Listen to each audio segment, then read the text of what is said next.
ഇത് മാസ് മോട്ടോഴ്സിൽ നിന്നാണ് നമ്മുടെ ഹോണ്ട ആക്റ്റീവ് വണ്ടി. കഴിഞ്ഞ ദിവസം ആക്സിഡൻറ്റ് വർക്ക് കഴിഞ്ഞ് പോയായിരുന്നു. അതിന് ശേഷം നമുക്ക് അതിൻ്റെ ഫ്രണ്ട് സൈഡ് വർക്കിംഗ് അത്ര പെർഫെക്റ്റ് അല്ലാത്തൊരു കണ്ടീഷൻ പറഞ്ഞിട്ടുണ്ടായിരുന്നു. അപ്പോൾ നമ്മൾ ഫ്രണ്ട് ഫോർക്ക് അസംബ്ലി അതേപോലെ കുഷൻ അസംബ്ലി ഒക്കെ മാറ്റിയായിരുന്നതാണ്. അപ്പോൾ നിലവിൽ നമ്മൾ ഓടിച്ച് നോക്കുമ്പോൾ കംപ്ലയിൻറ്റ് ഉണ്ടായിരുന്നു. ഈ സൈഡിൽ ഇത് പുതിയത് നമ്മൾ മാറ്റിയിട്ടായിരുന്നതാണ്. അത് ആക്ഷനിൽ ചെറിയൊരു വേരിയേഷൻസ് ഉണ്ടായിരുന്നു. അപ്പോൾ നമ്മളത് മാറ്റി വേറെ സെറ്റ് ചെയ്തിട്ടുണ്ട് കേട്ടോ. അപ്പോൾ ഓടിച്ച് നോക്കുമ്പോൾ ആ ഭാഗമൊക്കെ റെഡി ആയിട്ടുണ്ട്.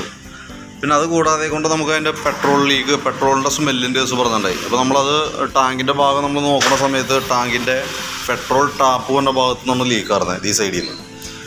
അത് നമുക്ക് ജസ്റ്റ് ഞാൻ കാണിച്ചു തരാം. ഇവിടെ നോക്കുമ്പോൾ അറിയാൻ പറ്റും നമുക്ക് ഈ ഭാഗത്ത് നനവ് തന്നെ ഉണ്ടാകും. ഇവിടെ ആയിട്ടാണ് അതിൻ്റെ കംപ്ലയിൻറ്റ്. അത് ശരിക്കും അവിടെ കുറ്റി പോലെ വന്നിട്ട് ആ ഭാഗം വെൽഡ് ചെയ്തതാണ്. പക്ഷേ ആ വെൽഡിങ്ങിൻ്റെ ഭാഗത്തു നിന്നാണ് ലീക്ക് വന്നതാണ്. അപ്പോൾ ഒന്നോലെ നമുക്ക് ടാങ്ക് മാറ്റി കളയോ അല്ലെങ്കിൽ ആ ഭാഗം സോൾഡർ ചെയ്യാനേ പറ്റുള്ളൂ.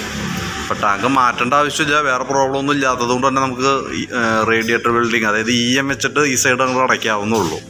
അപ്പോൾ അത് നോക്കിയിട്ട് അത് ചെയ്ത് നമുക്ക് ആ ലീക്കിൻ്റെ കേസ് ക്ലിയർ ചെയ്യാം കേട്ടോ. അത് ഈ ഭാഗത്തു നിന്നാണ് നല്ല രീതിയിൽ ലീക്ക് ഉണ്ട് ഈ സൈഡ്.